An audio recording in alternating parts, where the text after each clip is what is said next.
Chilli powder, ಸಖತ್ ಖಾರ ಬಣ್ಣ ಮತ್ತು ರುಚಿ ಆಚಿ ಚಿಲ್ಲಿ ಪೌಡರ್. ಮುಖ್ಯಮಂತ್ರಿಗಳು ಈ ಬಾರಿ ಚುನಾವಣೆ ಸ್ಪರ್ಧೆ ಮಾಡಿದಾಗ ಈ ಚುನಾವಣೆಯೇ ಕೊನೆ ಅಂತ ಹೇಳಿದ್ರು. ಆದರೆ ಮುಖ್ಯಮಂತ್ರಿಗಳ ಈ ಇತ್ತೀಚಿನ ಮಾತುಗಳನ್ನು ಕೇಳ್ತಾ ಇದ್ರೆ ಇದು ಕೊನೆಯಲ್ಲ, ಮುಂದಿನ ಬಾರಿಯೂ ಕೂಡ ಚುನಾವಣೆಗೆ ನಿಲ್ತಾರೆ ಅನ್ನುವ ರೀತಿಯಲ್ಲಿ ಕಾಣಿಸ್ತಾ ಇದೆ.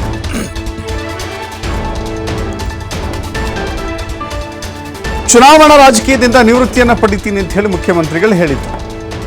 ಚುನಾವಣೆಯನ್ನು ಸ್ಪರ್ಧೆ ಮಾಡೋದಿಲ್ಲ ನಾನು ಅಂತ ಹೇಳಿ 2028ರ ಚುನಾವಣೆಗೂ ಕೂಡ ನಾನು ಸ್ಪರ್ಧಿಸೋದಿಲ್ಲ ಅಂತ ಹೇಳಿ ಮುಖ್ಯಮಂತ್ರಿಗಳು ಹೇಳಿದ್ರು. ಆದರೆ ಬೆಂಬಲಿಗರು ಅತ್ಯಾಪ್ತರು ಈಗಲೇ ಅವರನ್ನು ಚುನಾವಣಾ ರಾಜಕಾರಣದಿಂದ ಹೊರಗುಳಿಬಾರ್ದು ಅಂತ ಹೇಳಿ ಈಗಿನಿಂದಲೇ ಒತ್ತಡವನ್ನು ಹಾಕ್ತಾ ಇದ್ದಾರೆ ಅಂತ ಹೇಳಿ ಮುಖ್ಯಮಂತ್ರಿಗಳೇ ಖುದ್ದು ಇದನ್ನು ಹೇಳ್ಕೊಂಡಿದ್ದಾರೆ. ಸೊ ಹೀಗಾಗಿ ಅವರ ಬೆಂಬಲಿಗರು ಹೇಳಿದ್ದೇನು, 2028ಕ್ಕೂ ಸ್ಪರ್ಧೆ ಮಾಡಲಿಕ್ಕೆ ಬೆಂಬಲಿಗರು ಯಾಕೆಲ್ಲ ಒತ್ತಡ ಹಾಕ್ತಾ ಇದ್ದಾರೆ ಅಂತ ಹೇಳಿದ್ರೆ, ಕಾಂಗ್ರೆಸ್ ಪಕ್ಷಕ್ಕೆ ಒಂದು ದೊಡ್ಡ ಶಕ್ತಿ ಬರುತ್ತೆ, ಕಾಂಗ್ರೆಸ್ ಪಕ್ಷಕ್ಕೆ ಒಂದು ಬಲ ಬರುತ್ತೆ ಅಂತ ಕೂಡ ಅಂದುಕೊಳ್ತಾ ಇದ್ದಾರೆ. ನೋಡಿ, ಸತೀಶ್ ಜಾರಕಿಹೊಳಿ, ಬೈರತಿ ಸುರೇಶ್, ಸಂತೋಷ್ ಲಾಡ್ ಇವರೆಲ್ಲರೂ ಕೂಡ ಸಿದ್ದರಾಮಯ್ಯನವರ ನಾಯಕತ್ವ ಇಡೀ ರಾಜ್ಯಕ್ಕೆ ಅನಿವಾರ್ಯ ಅಂತ ಹೇಳಿದ್ದಾರೆ. ರಾಜಕಾರಣದಲ್ಲಿ ಸಕ್ರಿಯರಾಗಿ ಅವರಿರಬೇಕು ಅಂತ ಹೇಳಿ ಲೀಡರ್ಸ್ ಹೇಳ್ತಾ ಇದ್ದಾರೆ. ಹೀಗಾಗಿ ಚುನಾವಣೆಯಿಂದ ಹಿಂದೆ ಸರಿಯುವಂಥ ಮಾತುಗಳನ್ನು ಮುಖ್ಯಮಂತ್ರಿಗಳು ಈಗ ಆಡ್ತಾ ಇಲ್ಲ, ಚುನಾವಣೆಗೆ ಸ್ಪರ್ಧಿಸ್ತೀನಿ ಅನ್ನುವ ಲೆಕ್ಕದಲ್ಲಿಯೇ ಮಾತನಾಡ್ತಾ ಇದ್ದಾರೆ. ಹಾಗಾದರೆ 2028ರ ನೇತೃತ್ವ ಅಗೇನ್ ಮತ್ತೆ ಸಿದ್ದರಾಮಯ್ಯ ಅವರದ್ದಾಗುತ್ತಾ ಅನ್ನುವ ಪ್ರಶ್ನೆ ಇದೆ. ನೋಡಿ,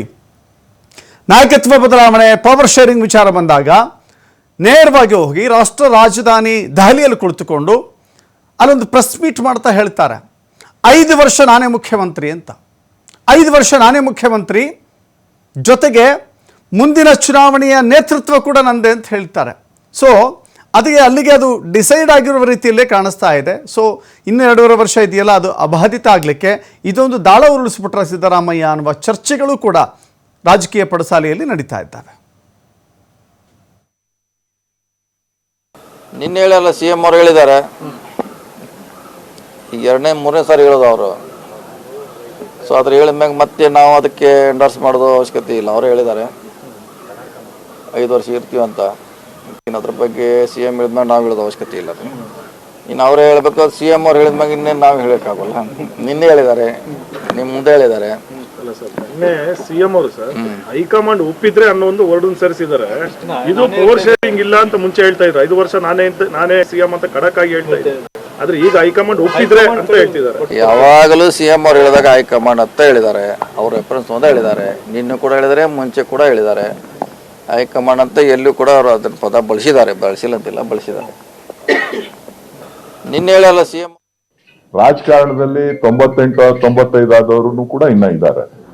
ಸೊ ಹಂಗಾಗಿ ಸಿದ್ದರಾಮಯ್ಯನವರು ಸ್ಪರ್ಧೆ ಮಾಡ್ತೀನಿ ಅನ್ನೋದ್ರಲ್ಲಿ ತಪ್ಪೇನೂ ಇಲ್ಲ. ಅವ್ರು ನಮ್ಮ ನಾಯಕರು, ಅವ್ರ ನಾಯಕತ್ವದಲ್ಲಿ ನಾವು ಮುಂದಿನ ಚುನಾವಣೆನ ಮಾಡ್ತೀವಿ. ಸೊ 2.5 ವರ್ಷದ ಪ್ರಶ್ನೆ ಅಲ್ಲ. ಇಲ್ಲಿ ಕಾಂಗ್ರೆಸ್ ಸರ್ಕಾರ ಈ ರಾಜ್ಯದಲ್ಲಿ 5 ವರ್ಷಗಳ ಕಾಲ ಕೆಲಸ ಮಾಡಿ ಅಂತ ಹೇಳಿ 135-137 ಸ್ಥಾನಗಳನ್ನ ಗೆಲ್ಸ್ಕೊಟ್ಟಿದ್ದಾರೆ. ನಾವು ಈಗ 140 ಸ್ಥಾನಗಳಲ್ಲಿ ನಾವು ಇದ್ದೇವೆ, ಪಕ್ಷೇತರರು ಸೇರಿ. ಸೊ ನಾವು ರಾಜ್ಯದ ಜನರ ಹಿತವನ್ನ ಕಾಯಬೇಕು, ಜೊತೆಗೆ ನಾವು ಕೊಟ್ಟಿರುವಂತ ಮಾತುಗಳನ್ನ ಉಳಿಸ್ಕೋಬೇಕು. ಸೊ ಆ ಒಂದು ನಿಟ್ಟಿನಲ್ಲಿ ಪಕ್ಷ ಮತ್ತು ಸರ್ಕಾರ ಒಟ್ಟಾಗಿ ಕೆಲಸ ಮಾಡ್ತಾ ಇದೆ. ಎಲ್ಲರನ್ನೂ ತೃಪ್ತಿಪಡಿಸಕ್ ಆಗೋದಿಲ್ಲ, ಎಲ್ಲರನ್ನೂ ತೃಪ್ತಿಪಡಿಸ್ಲಿಕ್ಕೆ ಸಾಧ್ಯ ಇಲ್ಲ. ಸೊ ಎಲ್ಲಾ ಸರ್ಕಾರಗಳು ನಡೆದಾಗ್ಲೂ ಕೂಡ ಎಲ್ಲರೂ ಕೂಡ ಒಂದಲ್ಲ ಒಂದು ರೀತಿಯಲ್ಲಿ ಕಾರ್ಯಕರ್ತರಲ್ಲಿ, ನಾಯಕರುಗಳಲ್ಲಿ ಅಸಮಾಧಾನಗಳು ಬೇರೆ ಬೇರೆ ರೀತಿಯಲ್ಲಿ. ರಾಜಕಾರಣದಲ್ಲಿ 98-95 ಆದವರು ಕೂಡ ಇನ್ನ ಇದ್ದಾರೆ. ಸೊ ಹಂಗಾಗಿ ಸಿದ್ದರಾಮಯ್ಯನವರು ಸ್ಪರ್ಧೆ ಮಾಡ್ತೀನಿ ಅನ್ನೋದ್ರಲ್ಲಿ ತಪ್ಪೇನೂ ಇಲ್ಲ. ಅವ್ರು ನಮ್ಮ ನಾಯಕರು, ಅವ್ರ ನಾಯಕತ್ವದಲ್ಲಿ ನಾವು ಮುಂದಿನ ಚುನಾವಣೆನ ಮಾಡ್ತೀವಿ. ಸೊ 2.5 ವರ್ಷದ ಪ್ರಶ್ನೆ ಅಲ್ಲ. ಇಲ್ಲಿ ಕಾಂಗ್ರೆಸ್ ಸರ್ಕಾರ. ಇದು ಸತೀಶ್ ಜಾರಕಿಹೊಳಿ ಮಾತನಾಡಿರುವಂಥ ಮಾತು, ಜೊತೆಗೆ ಡಿ ಕೆ ಸುರೇಶ್ ಕೂಡ ಮಾತನಾಡಿರುವಂಥ ಮಾತು. ಖುದ್ದು ಮುಖ್ಯಮಂತ್ರಿಗಳೇ ಹೇಳ್ತಾ ಇದ್ದಾರೆ, ಅನೇಕ ಜನ ನನಗೆ ಒತ್ತಡ ಹಾಕ್ತಾ ಇದ್ದಾರೆ. ಅದಕ್ಕೆ ಕಾರಣ ಅಂತ ಹೇಳಿದ್ರೆ, ಮುಂಬರುವ ಚುನಾವಣೆಯಲ್ಲಿ ನಾನು ಸ್ಪರ್ಧೆ ಮಾಡಿದ್ರೆ ಕಾಂಗ್ರೆಸ್ಸಿಗೆ ಶಕ್ತಿ ಅಂತ ಹೇಳಿ, ಪಕ್ಷಕ್ಕೆ ಶಕ್ತಿ ಅಂತ ಹೇಳಿ ಹೈಕಮಾಂಡ್ ಕೂಡ ಹೇಳ್ತಾ ಇದೆ, ಜೊತೆಗೆ ಅವರ ಬೆಂಬಲಿಗರು ಕೂಡ ಹೇಳ್ತಾ ಇದ್ದಾರೆ. ಹೀಗಾಗಿ ನೋಡೋಣ ಅಂತ ಹೇಳಿದ್ದಾರೆ. ಸ್ಪರ್ಧೆ ಮಾಡ್ತೀನಿ ಅಂತ ಖಚಿತವಾಗಿ ಹೇಳಲ್ಲ, ಬಟ್ ಸ್ಪರ್ಧೆ ಮಾಡುವಂಥ